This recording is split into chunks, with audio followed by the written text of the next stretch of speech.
एक कौम जिसे 1000 साल तक जलील किया गया, जलावतन किया गया, कत्ल किया गया। आज वही कौम दुनिया की सबसे ताकतवर हुकूमतों, बैंकों और मीडिया में सबसे ऊपर बैठी है। यहूदी, जिनकी तादाद दुनिया की आबादी का सिर्फ 0.2% है, मगर नोबेल प्राइज जीतने वालों में उनका हिस्सा 22% है। सवाल ये नहीं कि ये हुआ कैसे, सवाल ये है कि इसके पीछे 4000 साल की कौन सी तारीख छपी है। आज वो तारीख आपको बताते हैं, पूरी, सच्ची और बगैर काटे। यहूदियत एक इब्राहिमी मजहब है जिसकी बुनियाद वहीं से शुरू होती है जहां से इस्लाम और ईसाईयत की जड़ें निकलती हैं, और वो शख्सियत हैं हज़रत इब्राहीम अलैहिस्सलाम।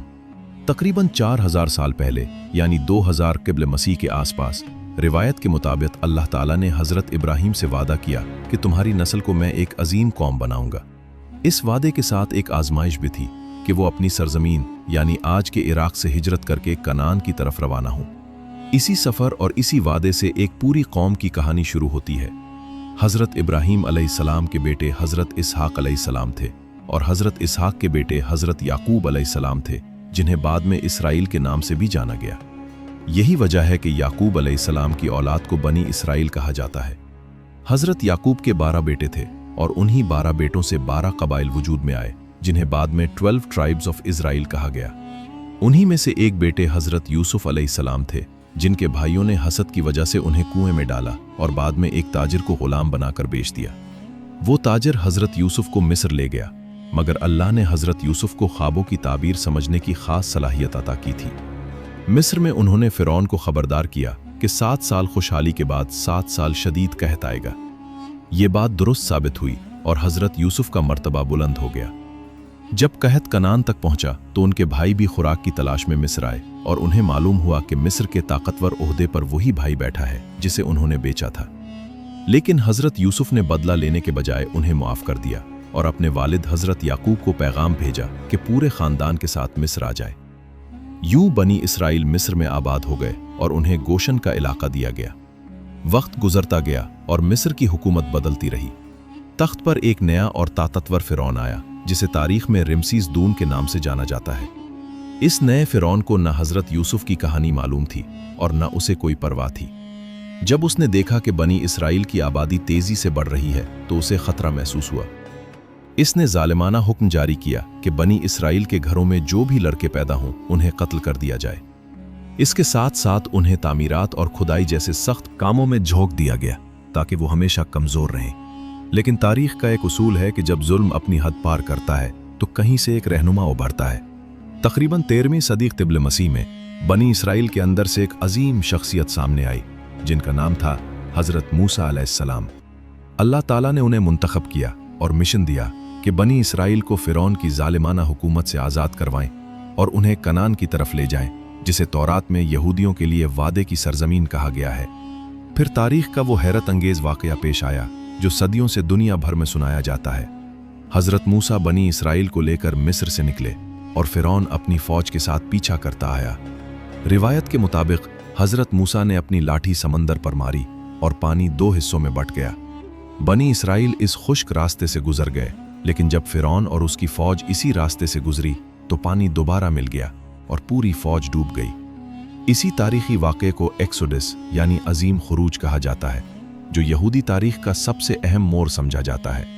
मिस्र से निकलने के बाद बनी इसराइल का सफ़र ख़त्म नहीं हुआ, बल्कि एक तवील आजमाइश शुरू हुई। इसी सफ़र के दौरान हज़रत मूसा अलैहिस्सलाम माउंट सीनाई पर गए, जिसे जबल तौर भी कहा जाता है, और वहाँ उन्हें वो 10 अहकामात मिले जो बाद में यहूदी मज़हब के बुनियादी क़वानीन बन गए। यही 10 कमांडमेंट्स बाद में ईसाईयत और इस्लामी रिवायत में भी अहम हैसियत रखते हैं। इसके बाद बनी इसराइल तकरीबन 40 साल तक सहरा में भटकते रहे। इसी अरसे के दौरान हज़रत मूसा दुनिया से रुखसत हो गए, मगर उनका मिशन ख़त्म नहीं हुआ, क्योंकि उनके जानशीन हज़रत योशी बिन नून ने इस कौम की क़यादत संभाली और आखिरकार उन्हें कनान की सरजमीन तक ले आए। कनान पहुँचने के बाद बनी इसराइल की बाकायदा रियासत की बुनियाद पड़ी। वक्त के साथ उन्होंने अपना पहला अजीम बादशाह मुंतखब किया, जिसे तारीख़ किंग डेविड यानी हज़रत दाऊद अलैहिस्सलाम के नाम से जानती है। हज़रत दाऊद ने न सिर्फ इस रियासत को मजबूत किया, बल्कि यरूशलेम को अपनी सल्तनत का दारुल हुकूमत भी बनाया। उनके बाद उनके बेटे हज़रत सुलेमान अलैहिस्सलाम का दौर बनी इसराइल की तारीख का सुनहरी ज़माना कहलाता है। तकरीबन 960 क़िब्ल मसीह में हज़रत सुलेमान ने यरूशलेम में एक अजीम इबादतगाह तामीर करवाई, जिसे पहला हैकल या फर्स्ट टेम्पल कहा जाता। यही वो मकाम था जो सदियों तक यहूदी मजहबी जिंदगी का सबसे मुक़द्दस मरकज़ बना रहा। लेकिन तारीख हमेशा यकसा नहीं रहती। हज़रत सुलेमान के बाद वो मजबूत सल्तनत ज़्यादा देर एक न रह सकी और दो हिस्सों में बट गई। शुमाली सल्तनत, जिसे इज़राइल कहा गया, और जुनूबी सल्तनत, जिसे यहूदा कहा जाता था। जब एक ताकतवर रियासत दो टुकड़ों में बट जाए तो उसकी ताकत भी कम हो जाती है और कमज़ोर रियासतें अक्सर बड़ी सल्तनतों का आसान शिकार बन जाती हैं। बिल्कुल ऐसा ही यहाँ भी हुआ। 586 क़िब्ल मसीह में बाबुल की सल्तनत ने जुनूबी सल्तनत यहूदा को फतह कर लिया। फतह के बाद उन्होंने सबसे पहले वो अजीम हैकल तबाह कर दिया जिसे हज़रत सुलेमान ने बनवाया था, और बेशुमार यहूदियों को जबरन जलावतन करके बाबुल ले जाया गया। ये वाक़या यहूदी तारीख के लिए बहुत बड़ा सदमा था, क्योंकि उनका सबसे मुक़द्दस मरकज़ ख़त्म हो चुका था। इसी बुहरान के बाद यहूदियों ने अपनी इबादत का तरीक़ा बदलना शुरू किया और उन्होंने मुख्तलिफ इलाक़ों में छोटी छोटी इबादतगाहें बनाना शुरू की, जिन्हें सिनेगाग कहा जाता है। दुनिया की ताकत हमेशा एक हाथ से दूसरे हाथ में जाती रहती है। बाबुल की सल्तनत भी ज़्यादा अरसा कायम न रह सकी। 538 क़िब्ल मसीह में फारिस के ताकतवर बादशाह साइरस आज़म ने बाबुल को फतह किया तो उसने एक हैरत अंगेज़ फैसला किया।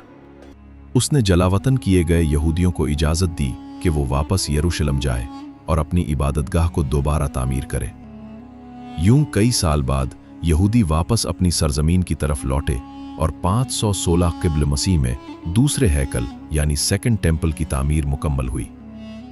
इसके बाद कुछ अरसा अमन से गुजरा, लेकिन 332 क़िब्ल मसीह में सिकंदर आज़म की फ़ौजें इस इलाके में दाखिल हो गईं। सिकंदर जहां भी जाता था वहां यूनानी सकाफत और तर्ज ज़िंदगी फैलाने की कोशिश करता था, जिसे हेलेनिज्म कहा जाता है। इसके नतीजे में यहूदियों और यूनानी हुक्मरानों के दरमियान शदीद कशीदगी पैदा हुई और आखिरकार एक बड़ी बगावत फूट पड़ी, जिसे मकाबी बगावत कहा जाता है।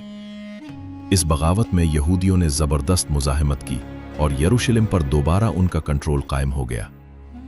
लेकिन चंद दहाइयों बाद एक और आलमी ताकत मंजर पर आ गई और 63 क़िब्ल मसीह में रोमन सल्तनत ने इस इलाके पर कब्जा कर लिया। जब पहली यहूदी रोमी जंग हुई तो रोमियों ने सख्त रद्द-ए-अमल दिया। उन्होंने न सिर्फ दूसरा हैकल भी तबाह कर दिया, बल्कि यरूशलेम में यहूदियों के रहने पर भी पाबंदी लगा दी। इसके बाद एक ऐसा दौर शुरू हुआ जिसने पूरी यहूदी कौम को दुनिया भर में फैला दिया। हजारों यहूदी अपनी सरजमीन छोड़ने पर मजबूर हो गए और मुख्तलिफ इलाकों में जा बसे। तारीख में इस बड़े बिखराव को यहूदी डायस्पोरा कहा जाता है। सदियों के बिखराव के बाद यहूदी यूरोप के मुख्तलिफ शहरों और रियासतों में आबाद हो चुके थे, मगर मसला ये था कि यूरोप के कई हिस्सों में यहूदियों के खिलाफ नफरत यानी एंटी सेमिटिज्म का जज्बा ख़त्म नहीं हो रहा था। यहूदियों को अक्सर साजिशों का जिम्मेदार ठहराया जाता और कई जगहों पर उनके खिलाफ तशद्दुद भी होता था। इसी माहौल में 19वीं सदी के आखिर में एक अहम शख्सियत सामने आई, जिनका नाम था थियोडोर हर्ज़ल, जो ऑस्ट्रो हंगेरियन सल्तनत से ताल्लुक़ रखने वाले एक सहाफ़ी थे। हर्ज़ल ने यह सोच पेश की कि जब तक यहूदी दुनिया भर में मुख्तलिफ मुल्कों में अक़लियत बनकर रहेंगे, तब तक उनके खिलाफ नफ़रत ख़त्म नहीं होगी। इसलिए उनकी अपनी एक अलग रियासत होनी चाहिए।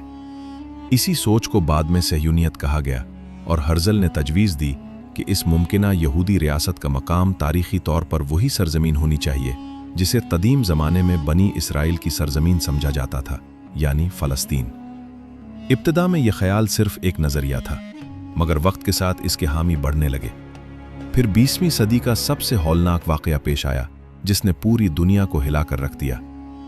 दूसरी जंग अजीम के दौरान नाज़ी जर्मनी में एडोल्फ हिटलर की हुकूमत ने यहूदियों के खिलाफ एक मुनज़्ज़म नस्लकुशी शुरू की, जिसे हॉलोकॉस्ट कहा जाता है।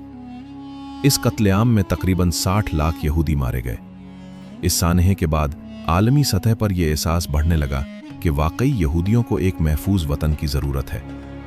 लेकिन इस पूरी कहानी को समझने के लिए हमें थोड़ा पीछे जाना पड़ता है, क्योंकि पहली जंग अजीम के दौर में बरतानवी सियासत की एक दिलचस्प और पेचीदा चाल सामने आती है। 1915 से 1916 के दरमियान बरतानिया ने अरब रहनुमाओं के साथ खुफिया खतूत का तबादला किया, जिसे मकमोहन हुसैन मुरासलत कहा जाता है।